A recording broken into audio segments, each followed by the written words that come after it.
What is up, guys and girls? Hurricane Liz here, and we've got the hot questions of the week. Now, keep in mind, I usually do these every 2 weeks, and this week we've got a ton of fantastic questions, not only about KDP, but about Amazon ads, as well as some merch. And we even got a couple of other surprises just in general for someone looking to get started selling somehow on Amazon. So I've got all that and a heck of a lot more, and I'm super fired up. Hopefully you're fired up. Let's go and do this. All right, so here we have the very first question, and Joseph asks, "Hello Liz, your videos are entertaining and informative. Thank you. However, it's a bit overwhelming. There's a lot of information about many aspects of selling online. I'm basically a newbie with very limited experience, success selling online. What would you suggest as a simple, easy way to get started that has a good chance of success and the smallest chance of screwing up?" So Joseph, that is a very difficult question to answer. However, I'm going to give it my best shot. It really just depends. Now, it depends on a couple different things. Number one, you're completely brand new to the concept of selling online. So you would obviously try and pick something that doesn't really require a great or tremendous amount of skills. And all it really requires is effort. But ultimately, it's going to depend on how much of a budget you're willing to commit to this.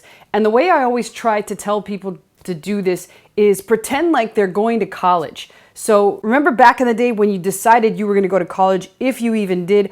Obviously college is a huge investment, both with time as well as money. But really at the end of the day, people that go to college nowadays are not guaranteed anything. About the only thing they are guaranteed is a student loan payment at the end of their actual college degree plan. And if they have a scholarship, well, good for them, then they don't really have anything to pay back, but they still committed an immense amount of time to learning sometimes things that aren't even that useful. So really at the end of the day, you want to commit a certain amount of money and you want to say, all right, I'm going to give this a shot. I'm going to put this much money in. And if you already have an existing job, it's fine if you fail the first time because you can always replenish that money. So always think of it like that, as if you have to pay your tuition to jump into something.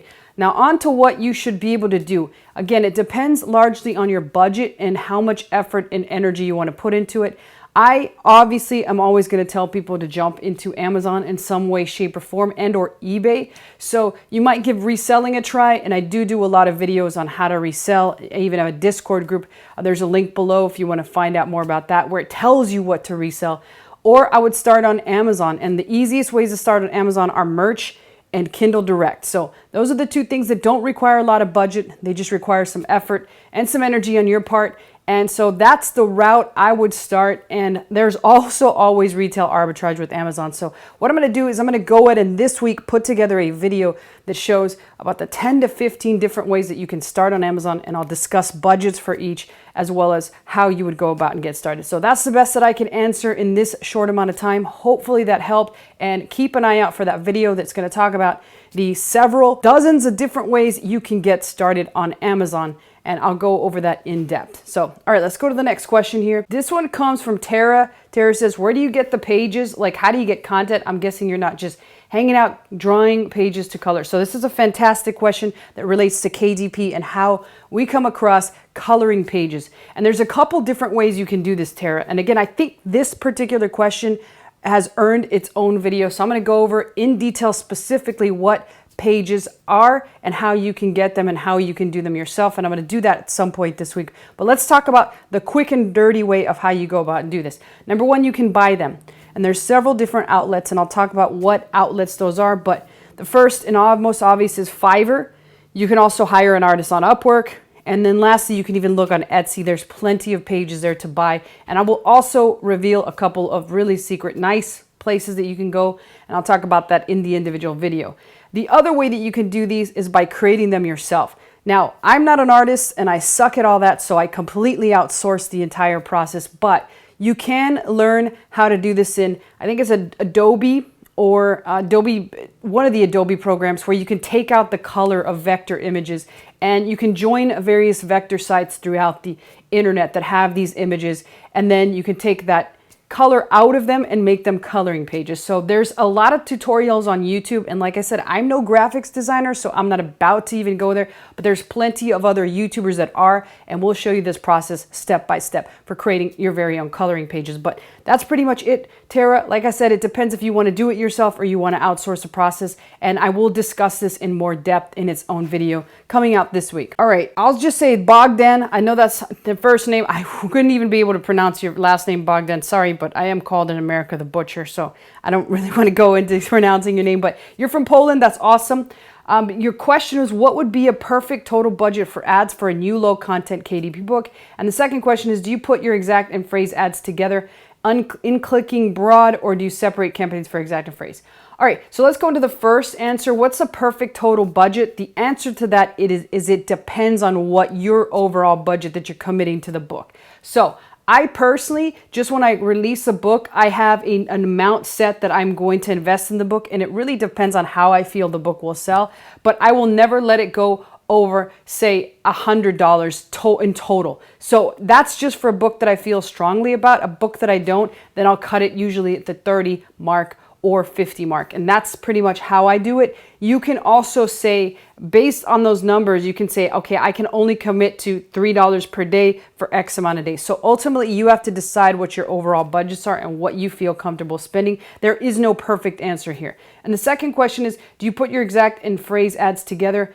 Unclicking broader, do you separate campaigns for exact and phrase? So I, in the past, put them together, but I have recently started to separate them, and that's based off of how I've seen my AI PPC guy do my FBA products. So I have a team now that does artificially intelligent PPC, and they do it with machine learning. And I've noticed that they only do exact and phrase, and that they separate them in different campaigns entirely. And they're fine with cannibalizing on the budget of each until they find the right keywords that convert, and then they move them all into one. So I do them in separate campaigns based off what I saw on there. However, it's not a bad thing to even do them in separate ad groups. Either one will work. And ultimately, I just copied what they did. I've not really looked into or asked the details of why they do it the way they do. I just kind of mimic what I see other successful sellers do. And I will make it a point to ask around about this question. And then I still have got a complete beginner series from A to Z for PPC coming up. So I will make sure to include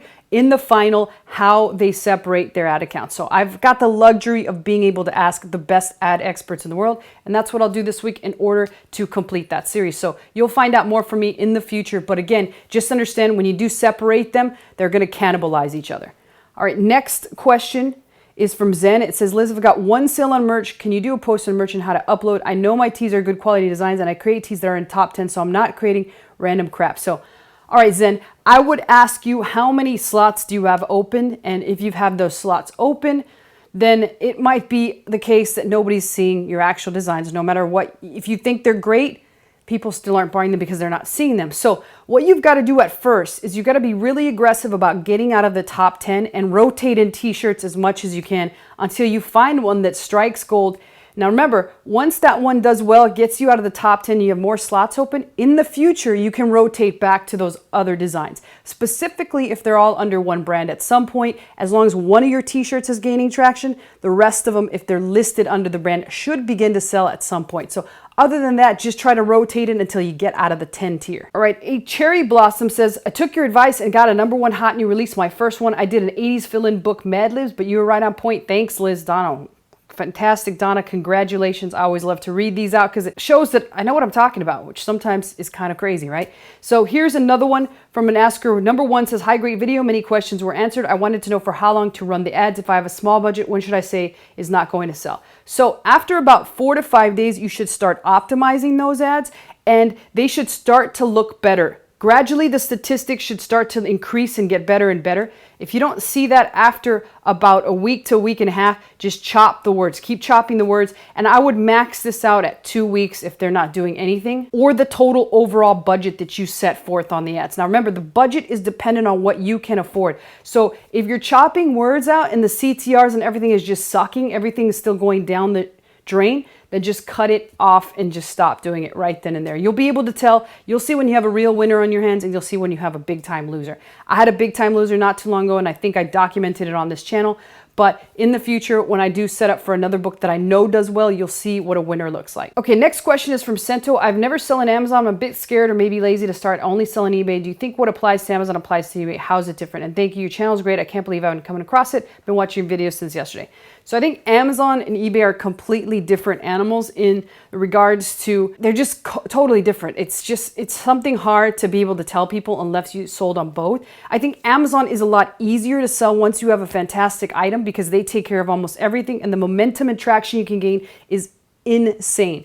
With eBay, it can be a little bit more of a struggle. So on Amazon, you're looking to sell more branded products that you're allowed to, because with those branded products, people have already advertised them and have already marketed them, unless you're doing your own private label products. With eBay, it's the same thing, but it's a little bit more difficult because on Amazon, they combine the listings all in one. So if you're selling some kind of Gain fabric softener, then all Gain fabric softeners are in one listing. Whereas if you're selling that on eBay, you could have thousands and thousands of listings. And really, if you're not competitively priced on eBay, then you're going to have to wait until all the other sellers have sold their product until yours sells. And that does happen, particularly with a hot product.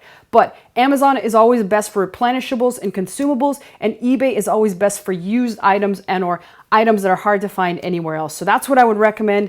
They're both very similar in some regards, but very different in those. All right, next question is from Passive Income Hustle. Passive Income Hustle says, logic games for not very smart adults. Not only would I create it, but I'm also a customer.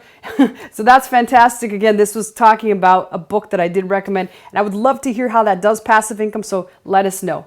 Fantastic, and I'm glad you're brave enough to do this. All right, Kadi says, thanks Liz, love your vids, are always hoot and a lot of great help. Please can you tell me how to make interior reusable sticker albums in KDP? So Kadi, the way I would do this is really, at the end of the day, sticker albums are just blank pages. They're very similar to diaries. I would take a look at all the top 20 selling sticker albums, see what the interior pages look like, but my hunch is that they just have little designs. It could be borders, it could be pictures of little animals or something cutesy, depending on what the theme is. And that's all it really is. The rest of it is a blank piece of paper where kids could just slap their stickers on. You can be as creative as you want to. You can be as simple as you want to. Just make sure to change up every couple pages and put a completely different design. And hopefully that design fits the whole theme. But the best advice I could give you is look at the top 20 sticker books and see which ones feature the first pages so you can have an idea of what they did. So fantastic question. And again, maybe we'll do a whole video on this to show you just what I'm talking about. And that's it for the hot questions of the week. Again, as usual, keep submitting your questions and comments below. I always personally answer them.